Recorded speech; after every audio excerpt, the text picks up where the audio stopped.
Hi guys, it's once again Lars Lehmann and Mr. Andy Irvine, glad to be here. Nice to have you here, man. We thought we would talk about a little bit about your gigging career, your gigging life, and mine as well. Do you still get to play a lot these days? I do, and I always have. Where I live in Colorado, I live in a small mountain town, but it's a resort town, so we have a lot of tourism. Oh, yeah? Because it's a ski resort town. Yeah. So there is a nightlife there. Mm-hmm. And in our short but beautiful summer, there's a lot of outdoor concerts and things like that. Right. So in my immediate community and the surrounding communities, there's quite a lot of gigging to do during the winter and during the summer. We have what we call shoulder season or mud season. Mud season? Mud season. And there's a few months in the spring and a few months in the autumn where there's not much people coming to town, so it's very quiet. I play in a few different groups, and I play in the Johnny O band. You might remember Johnny O. I've been playing with him for almost 20 years, and we're like a blues band, you know, and we play a lot of club dates and sometimes blues festivals and stuff. And he lives down on the Front Range, down near Boulder, Colorado, which is a couple hours from me. Yeah. So we do a lot of gigs down on the Front Range. So I do a lot of commuting back and forth to do those club dates. And that would be like bar gigs, or mostly bar gigs, and then occasionally we'll do festival gigs or private gigs, maybe a wedding or some sort of corporate function. Yeah. So that's one of the bands I play in. Another band that I play in all the time is called Speak of the Devil. And we do 70s and 80s old school metal, and we primarily focus on old Black Sabbath, Iron Maiden, Metallica, and That Ozzy. sounds like a lot of fun, man. It's a lot of fun. It's a lot of fun. And of course, this is the music, like we were talking about in a previous video, that I grew up playing when I was a teenager. So all the guys in the band are my same age. Yeah. So we're just kind of reliving our youth. And we have a small but loyal, diehard fan group that comes out and really enjoys that band a lot. So I do not a lot of shows with them throughout the year, but at least one every month throughout the year. And then I play in a rock kind of jam band where we're playing some original music, but also like Dead and Fish and Ween and the Allman Brothers and the Beatles and Stevie Wonder and a lot of different cool stuff. And we just kind of make the songs our own and we jam them and really stretch out, and everybody solos, and we really kind of put a jam band spin on that music. And, all three bands are a trio. So that makes the pie, the money pie, only being split three ways. So it makes it pretty good in terms of what I earn from playing. You know what I mean? It's not bad at all. So, and then occasionally we'll do like weddings. Well, the wedding money is big money. They pay a lot better, right? Yeah. And occasionally we'll do private functions or corporate events, you know, where one of the big resorts hires us. And when it's a corporate gig, that's also big money. So you don't get those all the time, but when you do get them, it's really nice because it pays like 4 times as much as a club day does. Oh, wow. Yeah, and it's like, $750 or something like that for a gig. You know, I mean, that's a nice payday for a bass player. I think. For sure. Yeah. Is it easy to find gigs these days, or did it get harder over the years? Finding new places to play, breaking into new venues is the same as it ever was. You know, like you have to go through the process of giving them your promotional materials, and then you have to kind of work your way into the venue and establish a relationship with them. Everything really comes down to relationships. Like, if you're, one of the things about like my bands is that we're older and a little bit, definitely a lot more mature.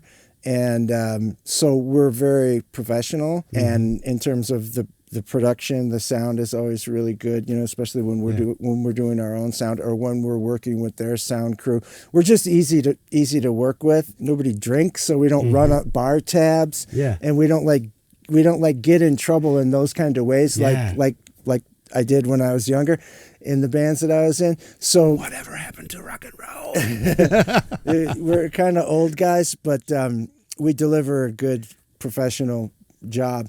Right. And I think that's big part of why we continuously get hired back ongoing through the years. Yeah.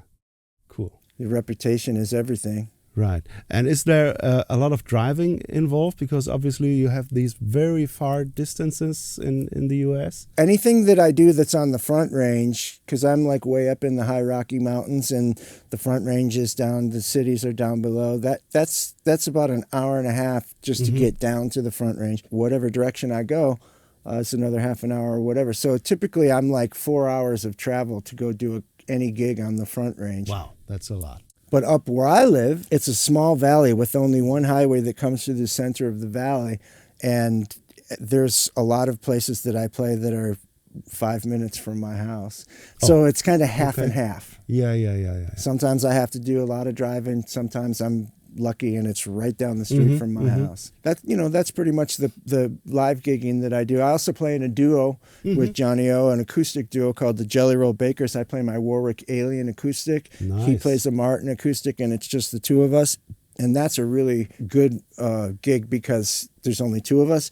And the way that what we're able to charge for it, like we play for 3 or 4 hours or something, a few sets, and it's really casual, and we're just sitting there with our acoustics and we're playing, and we have our tip jar and we get paid. Yeah. We get paid really well. And then for some reason that acoustic kind of dynamic environment, people are really generous, and we always do really well with the tips. So one thing I noticed about playing gigging in general is that after COVID, like for a year, I didn't play one gig for almost a year. I didn't play any gigs. Everything was completely shut down. Right. So my gigging career went from 125 shows a year to zero. But then when it came back, all the people were so starving for fun and so starving for music and so starving for a good time, they became really generous. And it's been the trend lately, like where before they would throw $1 or $2 in the tip jar. Now it's a lot of 5s, 10s, and 20s. Really? Yeah. It's a great trend because those tips really help, especially when it's only two guys splitting the jug. I have a feeling it might be a little different in Germany, because I can tell also the people were really starving for events, no matter what, to happen after COVID hit. But then again, all of a sudden you had all these, I don't know how to put it, couch potatoes, watching Netflix all day and all evening. So it was kind of hard to get the people back into the club world. I think it is coming back though, but it's tough these days. I mean, it's never been easy, let's face it, but it might be a little tougher still than it was before COVID. There's definitely fundamental differences between Europe and the United States. One of them that I noticed was that, like, when I was touring over here, I did a few tours with my own group over here. The amount of like CDs that I sold when I was in Europe was a lot. And like after the show, I would be selling CDs and signing CDs like for an hour to an hour and a half after the show was over. I would be sitting there selling CDs and signing them. Like I did something like 16 shows, let's say, something like 16 shows. And I brought 500 CDs and sold them all, over 16 shows. Wow. And, it would take me 10 years to sell 500 CDs at shows in the United States. So that's one of those fundamental differences. And maybe it's like that, maybe they're a little couch potato-ish, or and it's hard to get them out here. Over here, they very much support buying the recorded product. Yeah.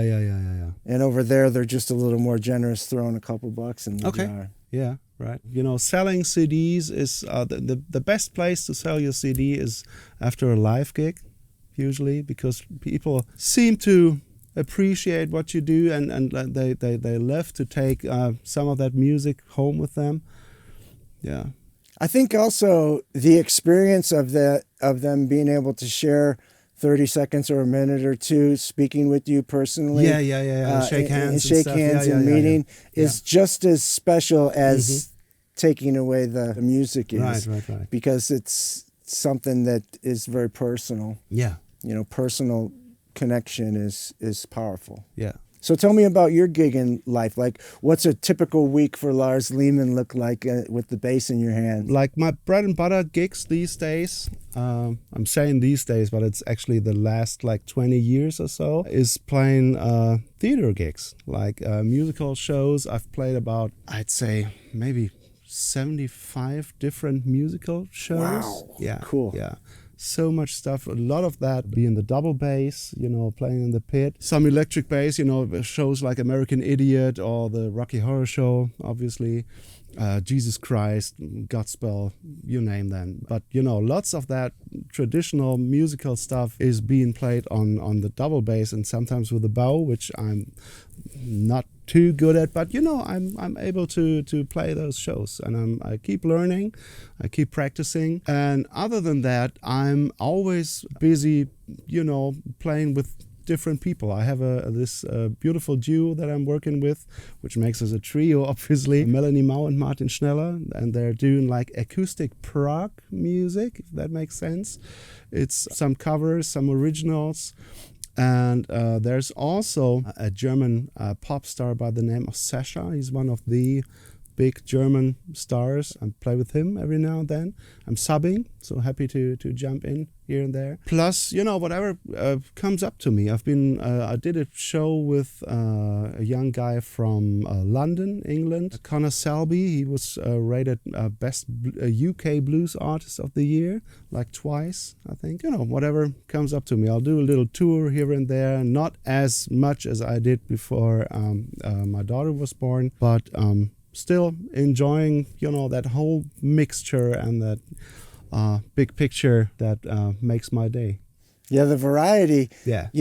We were talking about this, I think, in one of the previous videos that we made, where like when we were learning and we were coming up and our teachers were encouraging us to like listen to jazz and listen to metal and rock and old 1950s rock and roll, and having that kind of diverse bag. As life goes on for a musician, you end up reaching into that bag and pulling things out and using them in that variety. Like if I only played in my band Speak of the Devil, if that was the only gig that I had, I would become bored of it. You know what I mean? Yeah.